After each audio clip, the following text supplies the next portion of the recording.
Bonjour et bienvenue dans notre série 2021 Philosophers.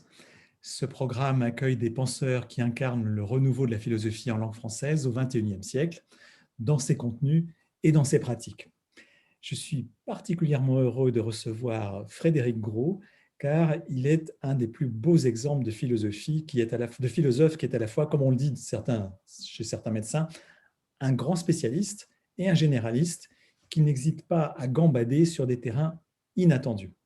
Frédéric, en effet, est le meilleur connaisseur de la pensée de Michel Foucault.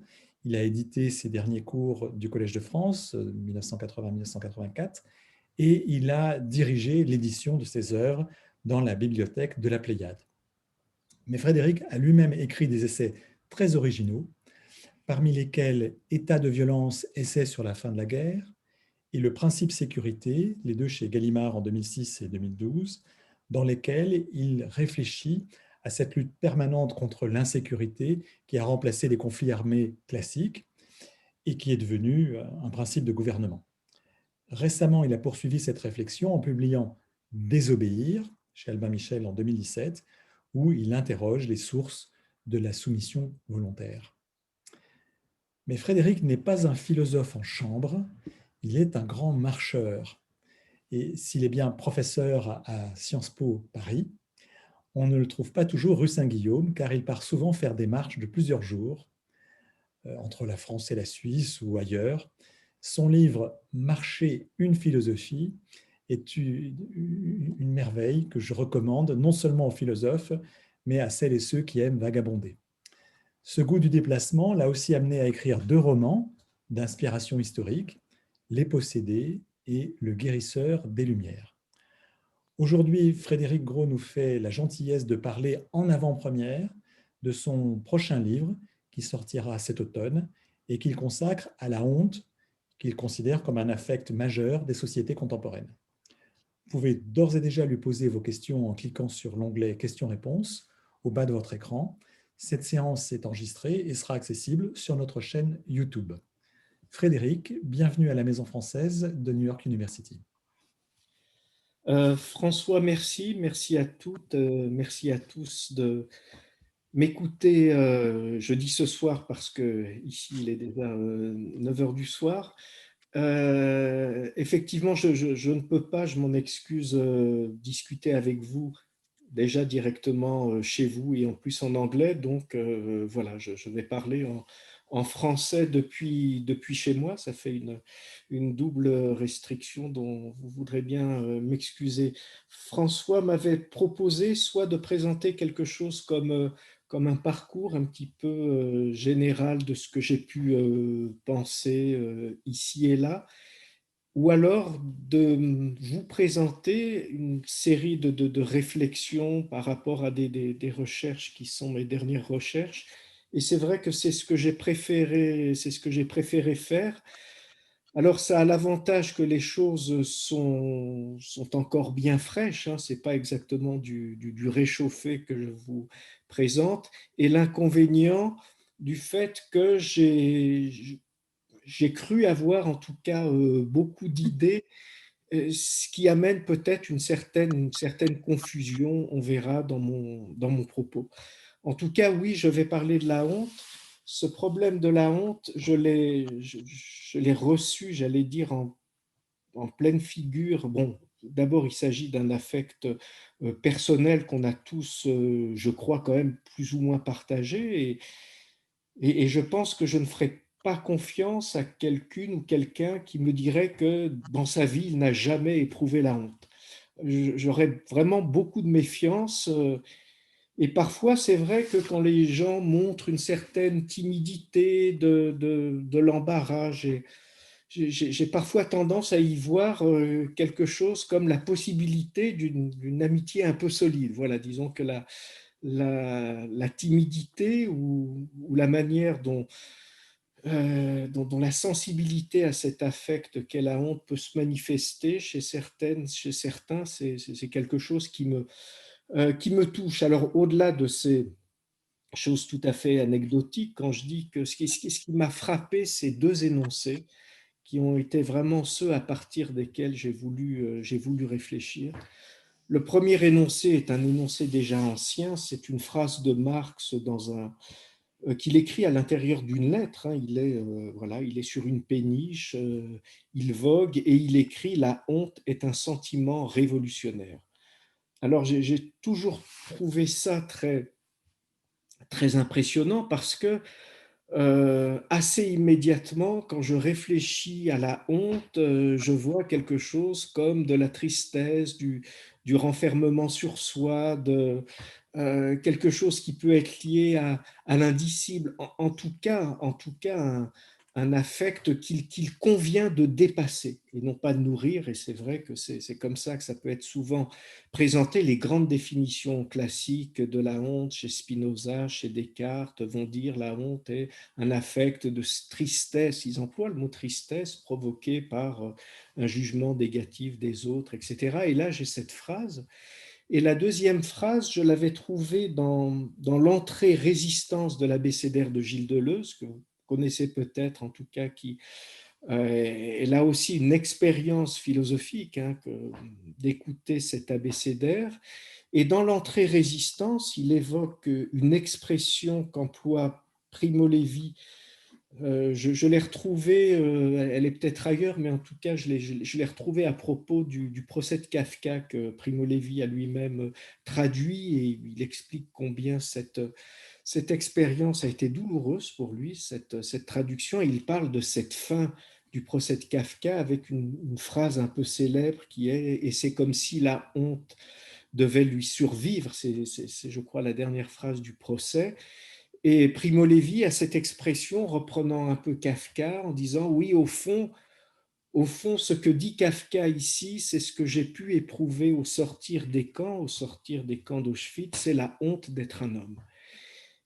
Et Gilles Deleuze reprend ça dans cette entrée résistance et il nous dit quelque chose comme, je n'ai pas les termes exacts, mais c'est vraiment ça l'idée, aucune grande pensée ne peut surgir, aucune forme esthétique un peu puissante ne peut être délivrée si elle ne provient comme de sa source de cette honte d'être un homme.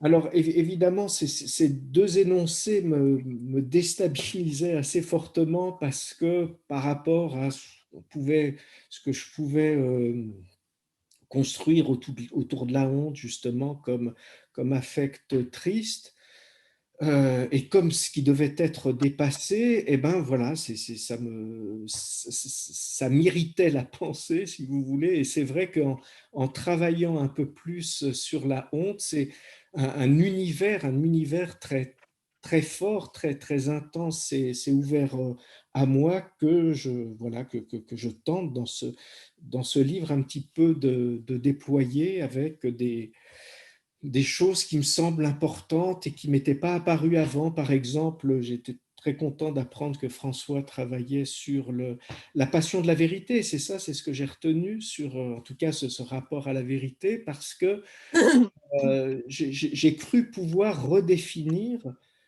à partir de mon travail la philosophie même comme un exercice de faire honte. La philosophie, ça sert à faire honte. Alors évidemment, c'est à faire honte à la bêtise, c'est à faire honte. Je reviendrai là-dessus parce que je trouve que le rapport de la honte et de la vérité est évidemment très, très, très important, et je reviendrai un petit peu là-dessus. Alors évidemment, au départ, ce à quoi je me suis heurté, c'est que, en tout cas en philosophie morale, très souvent, très majoritairement, quand même, la honte est le mauvais sentiment, pas très noble et finalement pas très intéressant.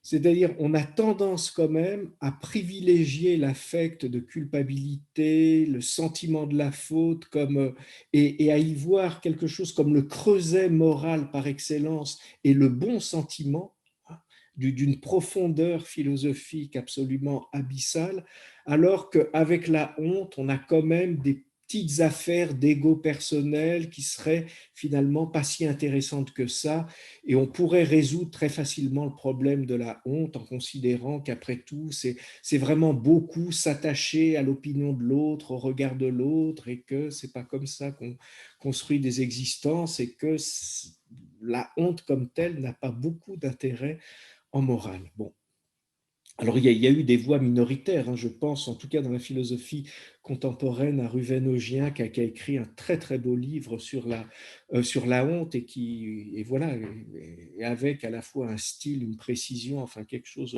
de tout à fait admirable. Et peu à peu, j'ai essayé de reconstituer une série d'éclats philosophiques, mais littéraires aussi, parce que évidemment, quand en littérature, c'est quelque chose de... On a parlé de Kafka, mais on pourrait aussi évidemment évoquer Dostoïevski, et puis d'immenses personnages littéraires, des femmes surtout, sont des personnages littéraires traversés par l'humiliation des hommes ou par la honte, que ce soit Phèdre, que ce soit Anna Karénine, que ce soit Boule de Suif, chez Maupassant. Enfin, il y a vraiment quelque chose euh, de tout à fait riche. Donc ça, c'était, si vous voulez, vraiment la, la, la profondeur d'énoncé que je parvenais à trouver. Et un petit peu au-dessus de cela, François l'a évoqué, je ne pouvais pas ne pas me rendre compte que la honte était devenue ce qu'il a très bien appelé un affect majeur de nos sociétés contemporaines, et quelque chose comme un vecteur des grandes luttes, des rassemblements, des contestations, hein. Si on prend ne serait-ce que l'année 2020, il y a un certain nombre, je ne sais pas, dans les rues de Minsk, quand les Biélorusses manifestaient, c'était au cri de la honte sur toi par rapport à leurs dirigeants. 45e cérémonie des Césars, Adèle Haenel, qui, à l'annonce de la nomination Roman Polanski comme meilleur réalisateur, quitte la salle avec fracas, elle crie la honte, c'est la honte. Et puis, François l'a indiqué, je suis effectivement professeur à Sciences Po. Il y a eu le président de la fondation a été accusé d'inceste, et d'un inceste couvert par une omerta gigantesque et très longue, et des étudiants ont manifesté, ont publié un manifeste qui s'intitulait La honte. J'essaye de dire que on crie beaucoup à la honte aujourd'hui. C'est devenu quelque chose qui fédère, qui a une dimension collective assez forte, et c'est assez curieux la manière dont la honte va pouvoir à la fois signifier quelque chose comme le creux d'une intimité assez indépassable, et qui replie chacun sur sa singularité, au fond, je crois que pour connaître quelqu'un, une bonne question à lui poser serait: mais quelles sont tes plus grandes expériences de honte? Je pense que ce serait une espèce de traversée sans doute plus significative que quels sont les plus grands succès que tu as rencontrés dans ta vie. On en saurait sans doute beaucoup plus sur chacun. Donc il y a ce côté-là révélateur de l'intimité, et il y a aussi cet aspect complètement politique, c'est-à-dire que là, on est en période de pandémie, et quelque chose de très contagieux. La culpabilité n'est pas du tout contagieuse, la culpabilité n'est pas du tout ouverte sur le politique, alors que dans la honte, on a cette possibilité-là déjà par exemple, de pouvoir avoir honte pour quelqu'un, alors qu'on ne se sent jamais coupable pour quelqu'un d'autre. Ça, la culpabilité rive le sujet à sa propre, je veux dire, à sa propre profondeur, alors que la honte, immédiatement, elle fonctionne à l'imagination déjà. D'ailleurs, on peut avoir honte pour quelqu'un, soit parce que il est humilié, et que le spectacle même de son humiliation est tel que voilà, qu'on ne supporterait pas. On rencontre par exemple un récit dans les Confessions de Rousseau, où Rousseau a fait jouer le Narcisse, enfin sa pièce, hein, je crois que c'est comme ça. Bon, ça s'est pas très bien passé, cela dit, il est un peu triste, il erre un peu dans les cafés, il tombe dans un café où deux, trois individus pérores ont des discussions comme ça animées, dont l'un qui est parfaitement inconnu à Rousseau, dit mais ce texte est génial. D'ailleurs, je connais très bien l'auteur, c'est un homme ceci et cela. Et Rousseau explique qu'il est saisi d'une honte telle pour lui que voilà, qu'il quitte le café.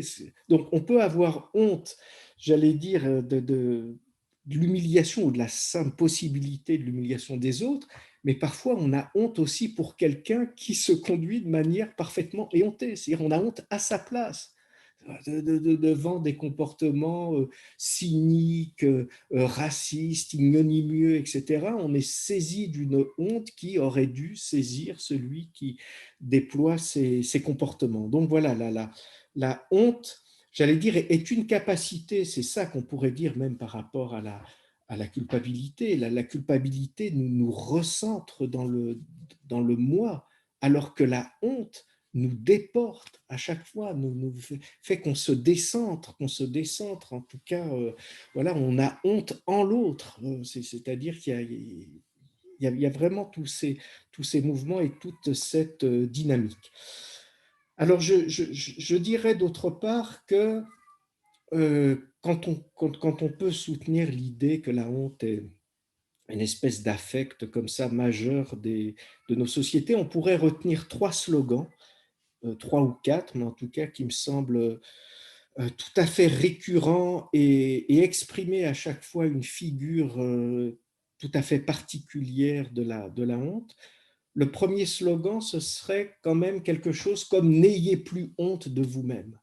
Alors ça, je trouve que c'est quelque chose qui a porté, qui a beaucoup porté nos sociétés contemporaines, c'est-à-dire l'idée que chacun devait construire ou avoir un rapport à soi dénué de honte, devait s'accepter et même s'aimer de manière positive, et que ce qu'il pouvait ressentir comme différence stigmatisée par les autres, il devait au contraire en faire quelque chose comme un vecteur de fierté, d'affirmation ou lyrique ou glorieuse, etc. En tout cas, je trouve qu'il y a vraiment tout ce travail autour de n'ayez plus honte de vous-même, c'est une invitation à dépasser cette honte, une certaine forme de honte euh, qui serait la tristesse qu'on a à se sentir méprisé par les autres, quelque chose comme ça. Bon. N'ayez plus honte de vous-même. Vous avez un deuxième slogan qui, là aussi, est tout à fait important et qui serait quelque chose comme il n'y a plus de honte. C'est-à-dire, on ne cesse non plus, on ne cesse en même temps de diagnostiquer l'état actuel de nos sociétés comme des affirmations débridées des individus sans pudeur, de manière totalement, dans une espèce de franchise, d'exhibition généralisée, où rien de ce qui pourrait être du côté de la retenue, du côté de la culture d'un certain secret ou d'un certain pli intérieur ne vaut, et chacun étale avec suffisance, avec arrogance, ses défauts, etc. Et donc c'est vrai que, alors là c'est un autre discours qui serait beaucoup plus tenu par les psyformateurs ou des gens qu'on dirait un peu réac, etc., qui consiste à dire, regardez ce monde contemporain, il n'y a plus de honte. Hein. Regardez la manière dont, dans les réseaux sociaux, chacun s'exhibe, s'expose, etc. Donc, il y a aussi là tout un deuxième discours tout à fait structuré, important, qui tourne autour d'une crise de la honte, d'une absence de honte, comme si finalement, s'il n'y avait plus de morale, c'est qu'il n'y avait plus de honte aussi en même temps. D'accord. Et ça, c'est un deuxième slogan. Et puis, il y en a un troisième qui serait quelque chose comme il faut que la honte change de camp. Alors ça aussi, c'est évidemment tout à fait important, tout à fait capital, et qui, comment le dire, j'ai un petit souci avec mon ordinateur, là, je le résous aussitôt. Non, je ne vais pas mettre éteindre parce que ça va être trop compliqué. je m'ai forcé à quitter, voilà, parce que ça m'empêche. Voilà, c'est bon, c'est reparti. Donc, je reviens vers vous. Oui, double slogan. Il y avait ce slogan qui était «Il faut que la honte change de camp» et qui s'adresse aussi bien, évidemment, avec toute la remontée de ces affaires d'agression sexuelle et la découverte de cette dimension d'une honte tout à fait terrible liée à un silence, et un silence dont profitent et dont ont pu profiter des abuseurs, des incesteurs, des violeurs, etc. Et l'idée qu'effectivement, il fallait reprojeter la honte, il fallait que voilà, que cette honte change de camp. J'essaye maintenant juste de retrouver le dernier slogan, voilà, qui allait avec il n'y a plus de honte. Excusez-moi pour ces petits. C'était quoi Oui, oui, évidemment, la honte doit changer de camp, ou aussi, je l'ai indiqué avec Minsk, honte sur vous. Hein, c'est un peu la même chose. C'est un peu la même chose. Voilà. Donc, à partir de là, j'ai tenté de distinguer ces trois foyers de sens. Alors, je ne peux pas les déplier tous, mais on imagine bien qu'autour de la... Je vais essayer de donner simplement à penser ce qui a pu m'intéresser dans l'un ou dans l'autre. Autour de la honte tristesse, j'ai pas mal travaillé évidemment sur la honte sociale, qui est une honte qui a été portée d'ailleurs par toute une littérature contemporaine assez récente. Hein. On peut penser de manière très très récente à Édouard Louis, mais avant il y a la référence très prestigieuse, en tout cas pour moi, d'Annie Ernaux, hein, qui a fait une littérature qui exprimait cette honte sociale, qui est la honte d'avoir eu à subir un mépris social. Et cette honte-là, je l'ai trouvée tout de suite assez particulière parce que la honte qui pouvait s'y exprimer contenait en elle une certaine ambiguïté un petit peu redoutable. Qu'est-ce que je veux dire? Je vais donner un exemple pour un peu vous faire entendre ce que j'essaye de dire ici.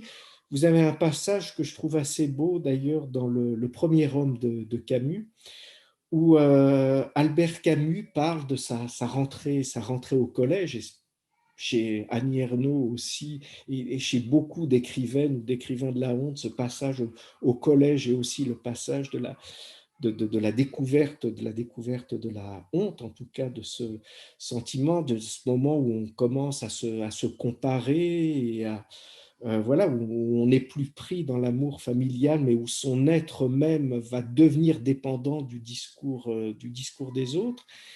Et donc, Albert Camus, hein, puisqu'il s'agit évidemment de lui dans cette autofiction, Albert Camus doit écrire devant son professeur, profession des parents. Voilà, remplir cette petite fiche qu'on remplissait à l'école. Alors, déjà, il n'a plus son père, et il se dit, mais comment, qu'est-ce qu'elle fait, ma mère? Elle fait des ménages, je vais mettre ménagère. Et son ami lui dit, son ami Pierre lui dit, écoute, ménagère, je ne suis pas sûr que ça signifie ça, c'est autre chose. Non, pour ta maman, il faut mettre domestique. Et là, petit Camus dit, mais à un moment, je dis domestique, mais ça veut dire quoi? Qu'elle est le larbin des autres? Ça veut dire qu'elle est esclave? Mais enfin, je vais mettre ça. Et il explique en même temps, alors la phrase est très belle, je ne l'ai pas non plus dans la tête, mais il a cette expression, et j'ai eu honte de ma honte. C'est-à-dire, alors ça, c'est très fort pour la honte sociale, parce que ça montre bien qu'au fond, le problème, ce que j'ai appelé l'ambiguïté un peu douloureuse de cette forme de honte, c'est qu'elle ne peut que signifier en même temps quelque chose comme une confirmation de celui qui me méprise. C'est-à-dire qu'au fond, si j'accepte de me laisser mépriser par l'autre, si j'ai honte, c'est que je valide en même temps le système de valeurs, celui que, voilà. Et c'est ça la honte de la honte, c'est ça qui peut surprendre, c'est ça qui fait qu'on peut se dire, mais au fond, si j'ai honte socialement, c'est peut-être aussi que je suis un ambitieux et que ce que j'imagine justement, c'est quelque chose comme mais j'aimerais être à sa place, etc., etc. Bon. Alors dans ce bloc des hontes tristes, vous avez aussi évidemment, leur tourne, donc on ne peut pas tout dire, mais quelque chose qui tourne autour de ce qu'on pourrait appeler les hontes intersectionnelles. On parle beaucoup d'intersectionnalité. La honte, par excellence, est le sentiment de l'intersection, c'est-à-dire que vous avez des descriptions de la honte à l'intérieur de la stigmatisation raciste, que ce soit chez Baldwin, les romans de Richard White en sont évidemment pleins. Vous avez chez Frantz Fanon, dans le chapitre L'expérience vécue d'être un noir, de peau noire, masque blanc, un chapitre très très beau là-dessus. C'est ce qu'on a fait subir aussi à des tas de populations, alors peut-être sans cette honte de la honte, mais avec une espèce d'accumulation, de stigmatisation, d'infériorisation, etc. Je dis intersectionnel parce qu'il y a aussi tout le rapport homme-femme, le problème des violences sexistes, etc. Donc c'est vrai que vous avez beaucoup de choses dans cet affect de tristesse dont le problème reste bien celui du dépassement, c'est-à-dire comment est-ce qu'on le dépasse, quelle est la dynamique de ce dépassement. D'accord. Et c'est là déjà qu'on peut indiquer que ce que j'ai ressenti, par exemple, très fort chez des penseurs comme James Baldwin, qui, pour moi, ont été vraiment une découverte, parce que j'avoue humblement que voilà, j'ai attendu tout ce temps-là pour lire ses livres. Je trouve que quand, par exemple, il décrit le moment où il est à Paris et où il découvre ces photos de cette jeune noir qui va pour la première fois dans un collège et qui est cerné par une foule, comment dire, hilarde de jeunes blancs bien peignés, etc. Et qui, elle, tient espèce de dignité. C'est les photos de Dorothy Combs, pardon, je prononce très mal, mais enfin François pourra mieux prononcer que moi. Mais et quand il voit cette photo, il a cette phrase, et soudain j'ai eu honte, nous aurions dû être avec elle. Voyez, c'est-à-dire que cette honte, c'est à la fois le sentiment d'une injustice, de son impuissance actuelle par rapport à cette injustice, et l'idée que, si vous voulez, que cette injustice déclenche une colère, parce que c'est ça l'idée, je crois. L'idée, c'est que le propre de la honte, c'est qu'elle est une tristesse avec un cœur vibrant de colère au centre. Et que tout le problème consiste à purifier ce noyau de colère pour qu'il ne devienne pas la source d'une violence indéfinie contre soi-même, mais qu'il s'ouvre à la possibilité d'une colère collective. C'est-à-dire, quand je dis colère, c'est au sens de la définition d'Aristote dans la rhétorique. C'est-à-dire la colère, c'est une réaction à l'injustice. Hein, c'est une réaction à l'injustice. Et je trouve qu'il y a ça dans la honte. C'est-à-dire que la honte est un affect politique aussi parce que c'est le ressenti douloureux d'une injustice, me semble-t-il. Et ça, c'est quelque chose voilà, que j'ai travaillé qui me semblait très fort parce que mon idée, c'était, si vous voulez, d'essayer de voir comment dans la honte, on avait cette tristesse, évidemment, mais qui n'était pas exactement du désespoir, mais qu'elle contenait en elle un noyau de colère et que ce noyau de colère pouvait être transformé par l'imagination. Et quand je parle d'imagination ici, je veux dire que ce qu'on peut appeler le plus fortement, me semble-t-il, imagination, c'est simplement la possibilité de ne pas se contenter de ce qui est. Je veux dire par là, c'est que quand on réfléchit en philosophie ou autre hein, à ce qu'on appelle réalité, il y a dans ce qu'on appelle réalité une espèce de petit sens un peu, comment dire, un peu masqué, un peu dissimulé, mais néanmoins très fort, qui est ce qu'il faut accepter. Ce qu'on va appeler réalité, c'est ce qu'il faut accepter. Voilà, ce qu'il faut bien finir par accepter. Et je crois que le propre de ce qu'on appelle l'imagination, c'est précisément de faire de décoller la réalité du discours de sa propre acceptation. C'est pas parce qu'une chose est réelle qu'il faut l'accepter. Les choses pourraient être autrement. Et j'allais dire, c'est d'une banalité extrême, évidemment, ce que je dis, mais ça me semble très fort pour définir cette imagination qui est portée dans la honte, au fond, euh, pour avoir, je fais une suite de phrases, hein, pour pouvoir ressentir vraiment la honte, oui, c'est vrai qu'il faut de l'imagination. Et je dirais aussi, deuxième phrase, que pour moi, la banalité du mal, c'est l'absence d'imagination. Pourquoi est-ce que je dis ça? C'est que, d'une certaine manière, ce que j'écris, j'ai pu écrire sur la honte là, se présente comme un complément aussi à désobéir. C'est vrai que quand je recherchais dans désobéir les racines de la soumission et la manière dont on pourrait se rouvrir à la désobéissance, mais pas, je dis pas à la désobéissance comme délinquance, comme criminalité, etc., ou comme incivilité. Il ne s'agit pas de ça, hein. Il s'agit de la capacité à pouvoir dire non à ce qui nous semble injuste, à ne pas accepter, une capacité de rupture, etc.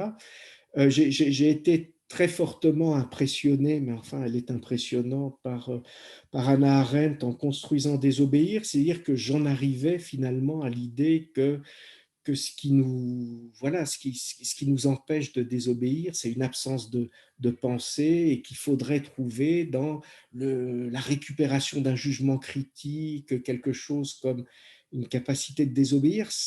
Mais ce que je ratais un peu, c'est précisément cette dimension d'imagination. Je crois que ce qui nous fait désobéir, c'est la honte, beaucoup plus. Enfin, ce qui nourrit le carburant des luttes collectives, c'est beaucoup plus la honte qu'un exercice par lequel je me mets à la verticale de ma propre pensée et je me remets à juger à la première personne. Et, euh, et voilà, et c'est pour ça que j'arrive à dire que la banalité du mal, c'est l'absence d'imagination. C'est-à-dire le moment où la banalité du mal, c'est de dire bah, les choses sont comme ça, si elles sont comme ça, c'est qu'elles sont réelles. Si elles sont réelles, c'est qu'on doit les accepter, etc. Voilà. Alors, je vais peut-être, je ne sais pas, François, il est 33. Donc, tu m'avais dit peut-être quelque chose sur la philosophie, non, pour finir, si ça te va. Ce qu'on peut Dis-moi. faire, c'est peut-être discuter de ce que tu as Bien sûr, présenté. tout à Et puis fait. ensuite, si tu veux, on réengagera peut-être une discussion sur l'état de la philosophie aujourd'hui. D'accord, pas de souci. Moi, ça me convient très bien. J'ai déjà, en tout cas, je suis prêt D'accord. à te répondre, à Bon. répondre à des questions si, s'il y en a, tout à fait. Oui, il y en a déjà deux. Et merci beaucoup. C'est vraiment un sujet passionnant. Il y a une expression voilà, qui, je sais pas, qui me touche beaucoup, c'est avoir honte de sa propre honte. Et vraiment, je pense que enfin, peut-être que ça résonne sur des choses vécues, mais je crois que c'est quelque chose d'important. Je voudrais te poser tout de suite une question sur, au fond, la- l'issue politique de la honte. Parce que, évidemment, dans la réaction à la honte et le fait qu'il faut que la honte change de camp, on ne peut pas s'empêcher de penser aussi à l'inverse. Si pour toi c'est l'inverse de la honte, la fierté. Hein. Et je pense évidemment à toutes les formes de fierté, c'est-à-dire, comme on a parlé de la marche des fiertés, ou bien toutes les formes de pride, la gay pride, bon, et où finalement ce renversement, ce fait d'affirmer Black is beautiful, justement de sortir de la honte pour afficher justement ce qui était désigné par l'autre comme honteux, comme un motif de fierté. Donc, est-ce que tu dirais que la fierté, c'est le symétrique de la honte ou c'est une issue? Est-ce que c'est un moment? Bon, j'aimerais t'entendre là-dessus. Et puis, non, je poserai ma deuxième question Oui, après. oui, oui, bien sûr. Non, non, la question est déjà assez énorme. Je crois qu'il existe comme ça, de manière intuitive, pour te répondre, je dirais qu'on peut déterminer quatre logiques de dépassement de la honte, d'accord? Et qui ont toutes une valeur politique ou politico-morale. La première, c'est celle que tu as repérée et qui est, j'allais dire, plus évidente, qui est la stratégie d'inversion. Quand je dis la stratégie d'inversion, c'est-à-dire de faire de cette identité qui était stigmatisée une source de fierté. Alors, tu as parlé évidemment, la Gay Pride est un programme en soi, puisque quand je dis inversion, il s'agit vraiment de retourner la honte en fierté. J'avais honte de ce que j'étais et maintenant, j'en suis fier. D'accord. Bon, alors, après, c'est le syndrome de Cyrano. Hein. Quand je dis le syndrome de Cyrano de Bergerac, c'est mon nez, un cap, mais c'est une péninsule, etc. C'est-à-dire qu'il va poétiser à l'extrême. Bon, et cette stratégie d'inversion définit une certaine politique qui est terriblement efficace, affirmative, mais elle semble, après pour moi, sa limite, c'est qu'au fond, elle considère la honte comme un affect dont il faut absolument se débarrasser. Mais ça, mais en même temps, voilà, ça c'est la stratégie d'inversion. Ensuite, il y a une autre stratégie qui est une stratégie de projection. Et c'est honte sur vous. C'est-à-dire, alors ça, c'est très présent évidemment dans les affaires dans les affaires d'inceste, de viol, que ce soit l'affaire Epstein, que ce soit, c'est-à-dire toutes les paroles de celles qu'on appelle les survivantes, c'est de dire qu'au moins au procès, elles ont pu reprocher la honte. Voilà, la honte doit changer de camp. Et c'est quelque chose, cette expression est très relativement ancienne, mais en tout cas, elle ne cesse de nourrir tout un discours de revendications de femmes, par exemple, essentiellement. Hein, je pense à des témoignages effectivement de femmes violées qui construisent l'idée du procès comme le moment où publiquement on va faire changer la honte de camp. Donc c'est pas spécialement une inversion. Là, tu vois, il ne s'agit pas de devenir fier de...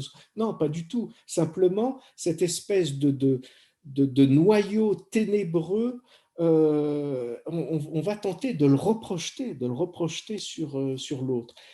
Il y a une troisième stratégie, mais qui est peut-être presque plus sophistiquée et qui est la subversion, c'est Jean Genet, c'est-à-dire qu'on va occuper les places de la honte, y rester, c'est-à-dire on va pas devenir fier, on va tenter de styliser sa honte et on va la subvertir.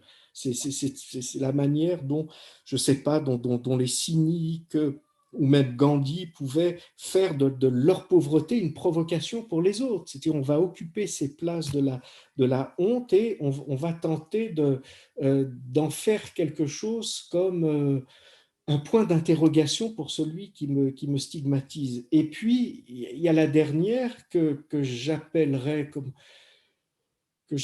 finalement une stratégie de purification où il s'agit dans la honte d'aller rechercher le noyau de colère et d'en faire quelque chose justement d'un peu collectif. Parce que le problème de cette colère qui est à l'intérieur de la honte, c'est que quand elle est ressentie chez le stigmatisé, chez l'humilié, etc., c'est seulement de la rage. Et le problème, c'est qu'il faut en faire de la colère, c'est-à-dire il faut lui donner une certaine forme. Donc là, si tu veux, j'allais dire, il ne s'agit plus de dire que le contraire de la honte, c'est la fierté, mais il s'agit de dire qu'une honte purifiée, c'est une colère devenue collective. Parce que, encore une fois, voilà, c'est très... bon, voilà. Voilà un peu une réponse. D'accord, d'accord, merci beaucoup. Je vais te citer les questions qui sont arrivées. Je te les cite un peu en salve. De Sabrina Bovali, la honte ne révélerait-elle pas parfois une prise de conscience? Et par ailleurs, n'existerait-il pas différentes hontes? Mais je crois que d'une certaine manière que tu as déjà répondu dans ton exposé à ça, hein, parce que les questions sont arrivées assez tôt. Mais enfin, si tu souhaites le préciser davantage. Et puis, de Philippe Usher, qui dirige notre département. Merci pour ce bel exposé. Qu'en est-il de l'écriture dans tout cela?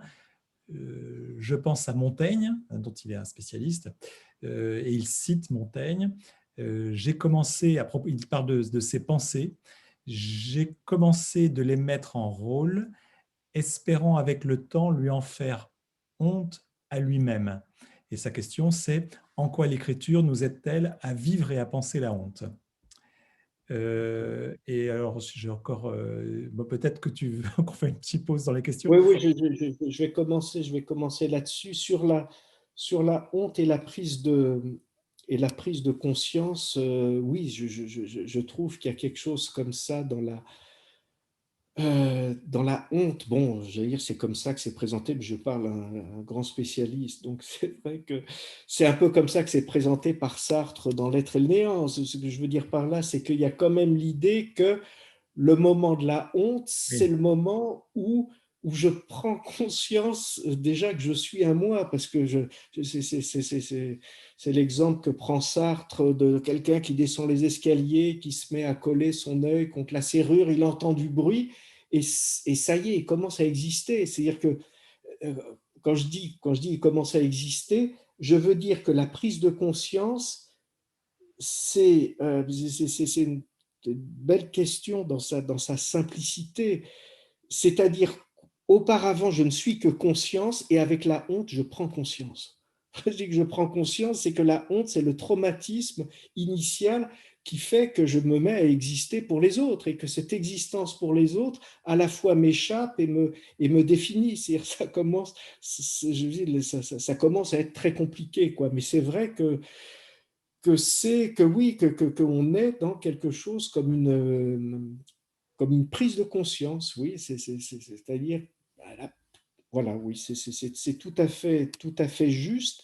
Deuxièmement, différentes hontes, oui, je pense qu'il faudrait, j'ai pas eu le temps assez, parce que je suis allé très vite, mais il y a tout ce qui a été, il faut pas oublier, par exemple, que dans la philosophie grecque, le terme d'aidos, qu'on traduit par pudeur, mais je trouve de manière très déplacée, parce que ça a pris un tel sens aujourd'hui que ça veut rien dire, mais c'est la honte est considérée comme le propre du sage. C'est-à-dire que qu'est-ce que c'est que l'éthique? C'est précisément de se poser la question, non pas de ce qui est bien, de ce qui est mal, mais de ce qui est tel qu'on en aurait honte devant les autres si on l'accomplissait. Voilà. Et c'est pas forcément qu'on est conditionné par le regard extérieur, c'est que on considère effectivement qu'il faut une certaine structuration, une certaine retenue. Il y a toute cette figure de la honte qui est au fond, qui est autre chose. Je reprends ce que disait François tout à l'heure quand il dit, ouais, j'ai bien exprimé, j'ai apprécié cette expression honte de la honte, mais elle a un double sens. Elle a ce sens social où au fond, j'ai une expérience de honte, et après je me dis, mais au fond, mais faut être nul pour avoir senti la honte. Qu'est-ce que ça signifie que je puisse considérer, voilà. Mais il y a aussi cette honte de la honte qui reste à l'intérieur de moi, et qui est la manière dont, si je ne m'autorise pas, si vous voulez, il y a cette honte que j'appellerais presque conditionnelle, parce qu'elle se conjugue seulement au conditionnel. Je ne fais pas ça parce que j'aurais trop honte, je devrais avoir honte, etc. Donc, une manière de cultiver en soi une certaine retenue, une certaine maîtrise, précisément sur, voilà, par crainte de la honte. Donc ça, c'est ce que les latins ensuite vont appeler rubor, et c'est ce qui, d'une certaine manière, va être, or c'est compliqué avec le christianisme, j'allais dire balayé, et en même temps, vous avez la sortie du paradis, mais en tout cas, de manière assez classique, on considère, c'est le bouquin de Russ Benedict qui a lancé ça en anthropologie, et ça a été repris souvent, qu'il y a les civilisations de la honte et de la culpabilité, et que nous sommes des civilisations de la culpabilité beaucoup plus que de la, euh, que de la honte. Bon. euh, pour l'écriture, alors le problème de l'écriture est très, j'allais dire, est très complexe parce que précisément, d'une certaine manière, la honte par rapport, j'allais dire, à la culpabilité est en même temps ce qui m'empêche, et ce qui m'empêche de dire, et ce qui m'empêche de parler. D'accord? Et ce qui m'empêche de parler. Ce qui veut dire, qu'est-ce que je tente d'essayer de dire par là? J'essaye de dire que, au fond, ce qu'on appelle les écrivains de la honte sont beaucoup moins, d'une certaine manière, ceux qui vont faire de la honte un contenu, un objet, parce que c'est quand même un peu contradictoire, que ceux qui vont parler à partir de cette honte, c'est-à-dire qui vont en faire une espèce de ressource, c'est-à-dire qu'au fond, qu'au fond, la honte, peut-être, c'est ce qui m'empêche de parler, mais c'est ce qui me permet d'écrire pour aller vite. Vous voyez, je veux dire par là que le rapport de l'écriture à la honte est un rapport très, très ambigu, pour moi assez compliqué. En tout cas, voilà, Oui. c'est vrai que… Et je ne connaissais pas cette citation de Montaigne. Donc, merci. À un moment, je me suis dit, tiens, est-ce qu'il n'y aurait pas quelque chose à dire sur et à propos de Montaigne? Et j'ai pensé non, et j'avais tort. Et j'avais tort parce que je ne connais pas assez, etc., Dans quoi. le fil de cette question sur l'écriture, il y a deux Ouais. questions auxquelles j'aimerais ajouter quelque chose. Deux questions de Raluca Manea qui dit: que faire de la honte propre à un transfuge de classe, entre parenthèses Ernaud et Louis, la honte dont parle Édouard Louis, par exemple, quand sa mère lui demande de lui trouver un travail de femme de ménage chez ses nouveaux amis bourgeois. Et elle ajoute: que faire de la honte que l'on ressent en tant que lecteur face à la littérature de confrontation? Mm. J'aimerais moi-même ajouter quelque chose, c'est que, bon, c'est une espèce de référence un peu obligée effectivement, tu l'as dit toi-même, Laplace, Ernaud et aujourd'hui Édouard Louis, mais n'oublions pas Bourdieu, qui est quand même celui qui vraiment a fait cette analyse magnifique des ondes sociales et qui, dans un de ses derniers textes absolument magnifiques, essaie d'auto-analyse, revient Mm. sur Ouais. son enfance de fils de facteurs du sud-ouest et comment, en arrivant à Paris, à l'école normale supérieure, il a vraiment ressenti la honte à travers des tas de choses, mais notamment son accent, etc. Et où justement c'est l'analyse et c'est la sociologie qui lui permet de, justement, me semble-t-il, en tout cas, de comprendre et de sortir de la honte et pour analyser justement tous les phénomènes de positionnement de classe qui font que certains ont honte de leur position de classe alors qu'ils en sont les victimes. Donc, oui, j'ajoute ça. Bon, on pourrait citer aussi des tas d'autres exemples littéraires plus anciens. Et j'ajoute sur la question du sentiment qu'on peut avoir à lire la honte des autres, que la honte peut aussi, puisqu'on est dans les références littéraires, peut être l'objet aussi d'une jouissance. Parce que ça me fait penser à un texte de Rousseau qu'on a revu il n'y a pas longtemps en séminaire sur la quatrième promenade des rêveries, lorsque Rousseau explique qu'il est à table et qu'on lui pose une question pour savoir s'il a eu des enfants.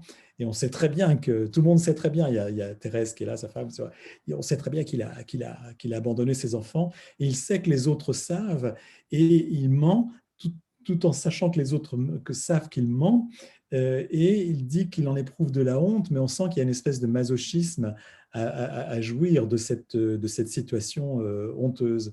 Donc, ça juste pour ajouter au fait que, à la question sur le fait qu'il y a des sentiments quelquefois ambigus à l'égard de la honte des autres ou dont on aime bien jouir, ou même parfois du sentiment de sa propre honte. Mm. Non, non, tout à fait.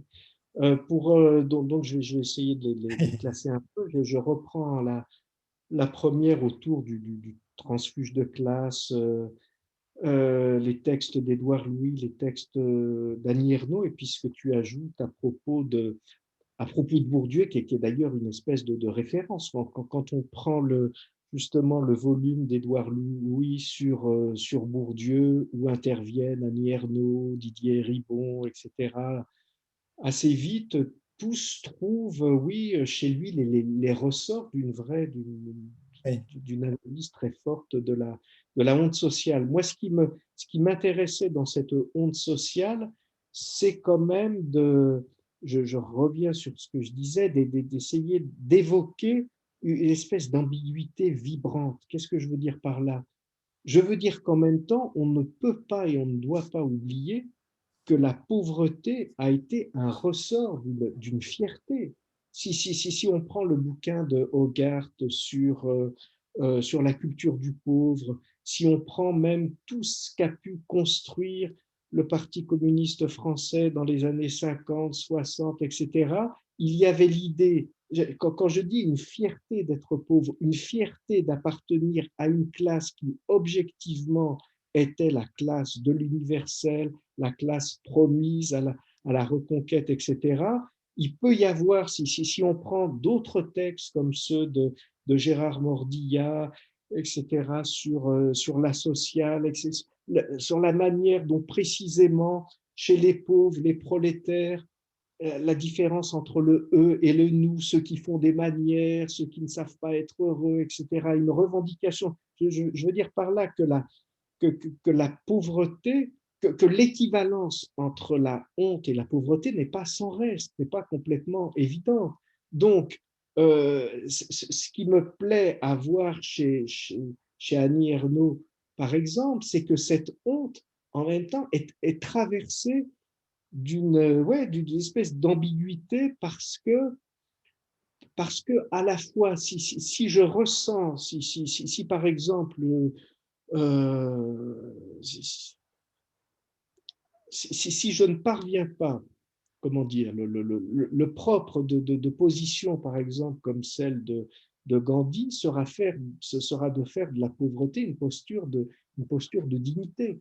Ce que j'essaie, je pousse les choses à la limite, évidemment, mais j'essaie simplement de dire que dans le transfuge de classe, ce qui est douloureux, c'est précisément cette espèce d'appartenance sans appartenance, en même temps, quand je reviens, je suis plus tout à fait chez moi, et quand je suis chez les autres, je ne me sens pas tout à fait chez moi. Donc, il y a cette espèce de bouger continuel qui fait qu'on est que, pour aller vite, celui qui a pu avoir honte, précisément parce qu'on s'est moqué de son accent, etc., peut ressentir une certaine honte en retournant chez lui et en s'apercevant que oui,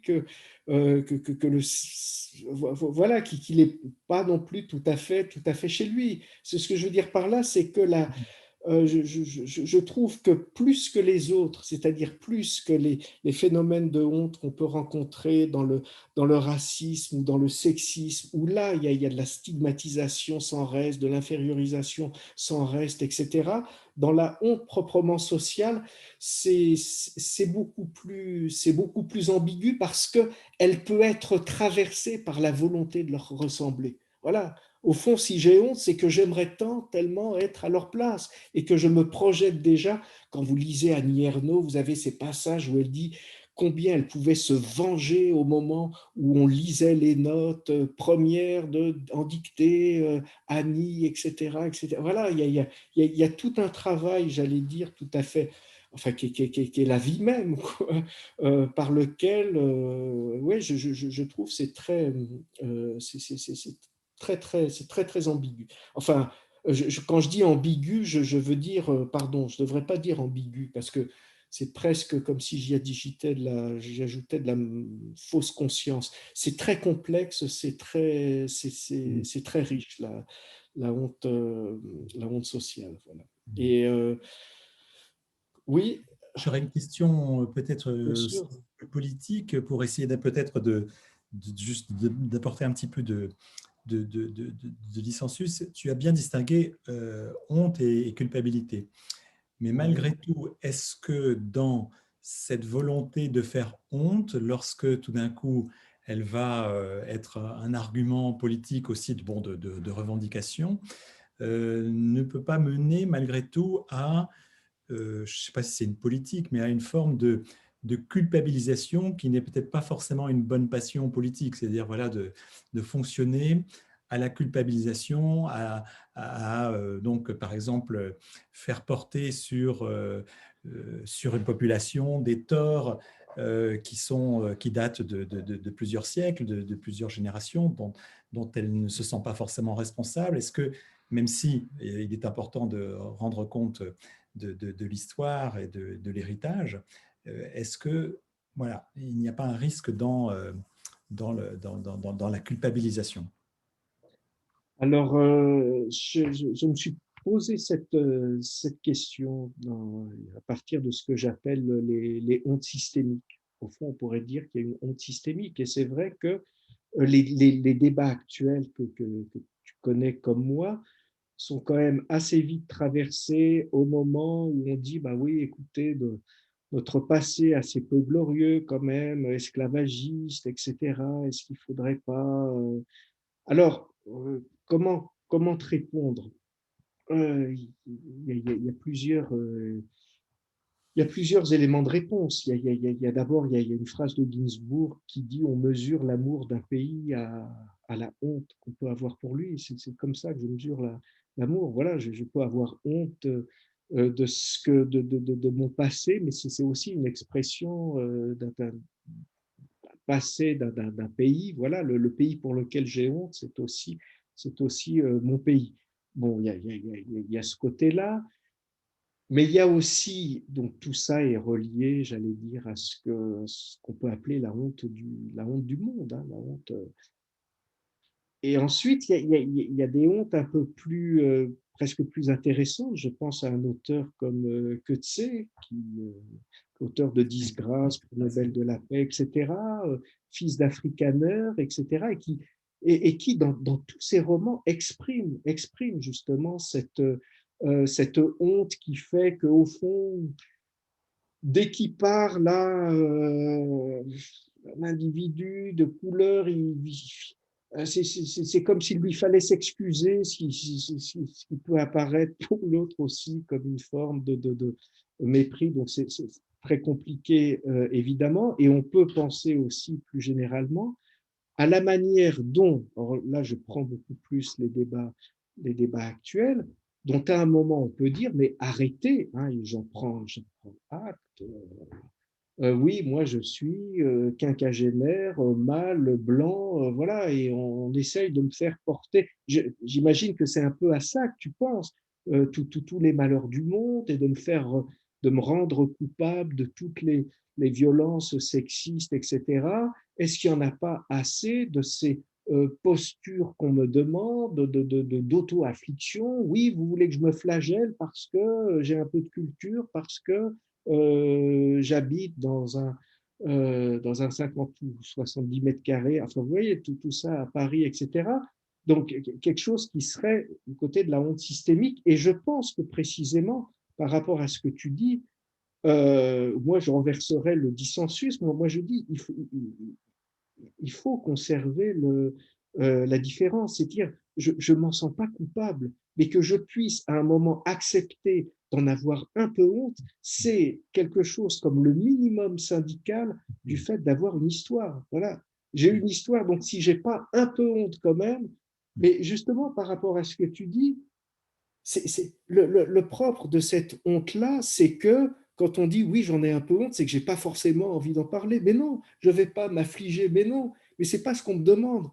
C'est pas, on demande juste aux gens d'accepter de dire qu'ils ont un peu honte au lieu de s'écrier quoi, vous voulez que je me flagelle, etc. Non, parce que précisément, c'est pas de la culpabilité. Bien sûr qu'on n'est pas coupable de toutes les violences sexistes, etc. Cela dit, accepter le fait qu'on provient quand même, ouais, oui, voilà, qu'on est dans une certaine filiation, bah oui, c'est objectif, et un peu de honte, voilà, ne fait jamais de mal. Enfin, je dis les choses très vite, mais si tu veux, je pense au texte de Primo Levi qui est magnifique dans Naufragés rescapés. C'est un chapitre qui s'appelle la honte, où il dit au fond, parce qu'il se rend bien compte que il a cette parole que je trouve très forte, là aussi en ces temps de pandémie, où il dit le seul avantage de la honte, c'est qu'elle nous immunise un peu.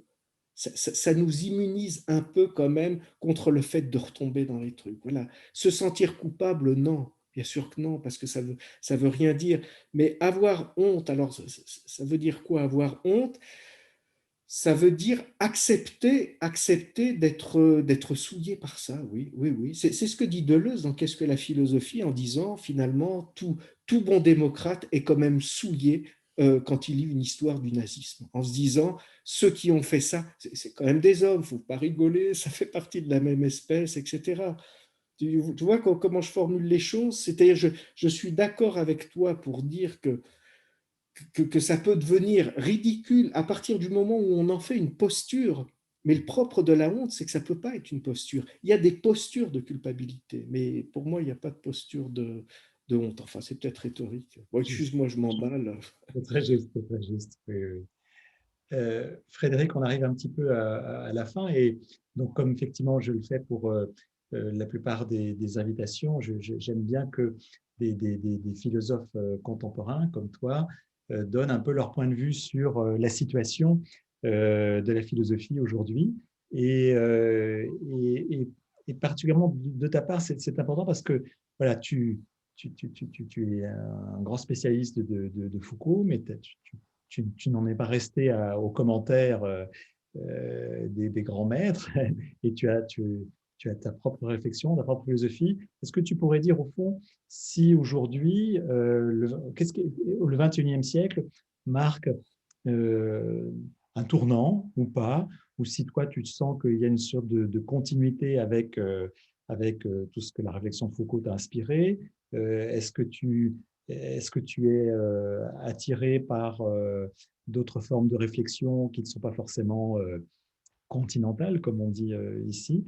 Qu'est-ce qui, au fond, te paraît nouveau dans les réflexions contemporaines qui se disent sous le nom de philosophie? Ben, oui, c'est une question qui me permet de renouer un petit peu à la marge avec ce que je disais au début en disant peut-être qu'il faut renouer avec le faire honte philosophique. Donc, c'est une manière de reprendre ça. Je pense, moi, ce qui m'intéresse dans toute une série de recherches actuelles, d'abord, je trouve qu'elle est euh, que même si la situation académique, universitaire, pour des raisons X et Y, est relativement catastrophique, c'est-à-dire même si effectivement il y a une espèce de découragement assez général et sans être complotiste, on peut dire un peu organisé pour euh, j'allais dire à la fois décourager la philosophie ou la spécialiser à outrance, ce qui pour moi est une manière de découragement. Je trouve quand même qu'il y a une vitalité. D'ailleurs, j'ai beaucoup de figures féminines. Je trouve que c'est très impressionnant la manière dont, par exemple, autour du thème de l'écologie, qui est un thème tellement important, on a vraiment des figures. Par contre, je parle en France, mais c'est la même chose, je pense, ailleurs. Donc, le fait que ça, je trouve ça assez, assez fort, assez important. Euh, je trouve que, comment dire,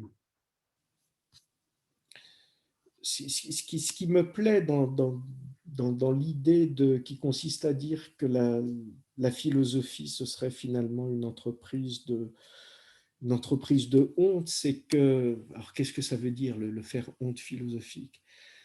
Qu'est-ce que ça veut dire que de dire, par exemple, qu'au fond, si Socrate a été condamné par la démocratie athénienne, c'est parce qu'il faisait trop honte aux autres. Et ce à quoi il faisait honte, c'est au prétendu savoir, c'est au, comment dire, au savoir emprunté à ceux qui pensaient savoir. Je crois à ce que ce que j'aime dans la vitalité nouvelle de la philosophie, c'est qu'il y a une manière quand même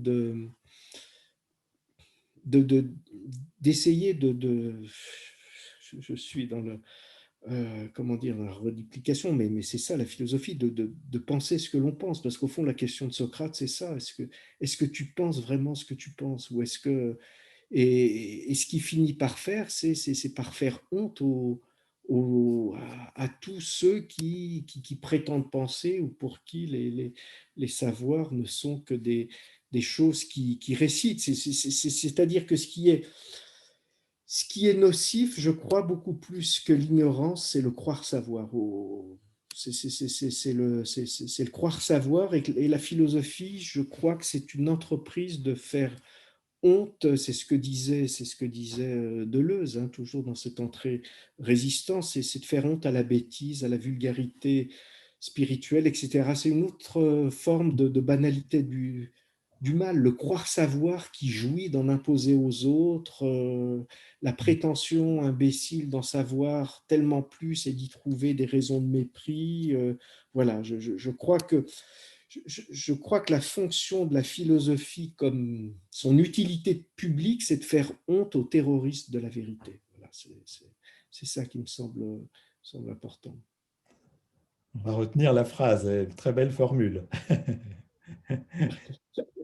Il faut une formule finale, donc.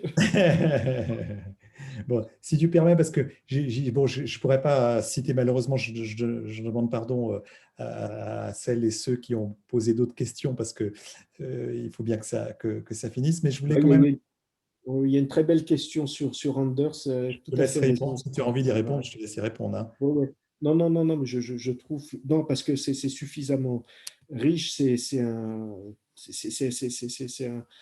un commentaire, mais je crois que je n'ai pas parlé de cette honte prométhéenne, cette honte par rapport à la technique, et que c'est très important, cette idée aussi d'une. Voilà, C'était une question de Sarah Fadalini voilà, tout à fait. qui se référait à Günther Anders. Je voudrais quand même terminer quand même en te demandant, à propos de ton vagabondage parfois philosophique, qu'est-ce qui motive tes intérêts philosophiques? Parce que tu peux écrire, je disais, tu as écrit un merveilleux livre sur la marche, tu écris sur des questions politiques, sur l'insécurité, mais tu écris aussi des romans d'inspiration historique. Donc, qu'est-ce qui, au fond, qu'est-ce qui te motive? Qu'est-ce qui fait ton rythme, ton désir d'écrire, de penser? Je crois que je l'ai un peu compris, pardon de revenir là-dessus, mais justement en travaillant sur la honte et en essayant de comprendre ce que voulait dire Gilles Deleuze. C'est-à-dire quand il dit au fond, quand il parle de la honte d'être un homme, c'est très étrange parce que c'est pas seulement j'appartiens à cette espèce mais il y a quand même un moment où l'humanité se confond avec sa caricature. Ce que je veux dire par là, je pense à la fin du colonel Chabert de Balzac, où l'avocat dit bah oui, c'est ça l'humanité, et il est dégoûté. Vous voyez, c'est cette idée qu'à un moment dans l'humanité, on touche le fond. Et le problème, c'est de savoir jusqu'à quel point ce qu'on appelle le fond de l'humanité, c'est pas en même temps ça. Et donc, et donc, ce que dit Deleuze, et je crois que c'est ça écrire, c'est ça même former des concepts en philosophie, c'est poser des espèces de devenirs qui font dilater ces espèces de caricatures de l'humanité, cette espèce de médiocrité ambiante. Tu vas me trouver très élitiste, mais ça fait rien, c'est comme ça. C'est-à-dire qu'au fond, tu écris pour dilater des expériences, pour respirer davantage, pour trouver, et pourquoi est-ce que j'écris des romans historiques? Parce que je trouve ça tellement plus intéressant que moi-même, etc. Voilà, je, parce qu'on se laisse tenter comme ça par des histoires, par des destins, par des devenirs ou par des concepts.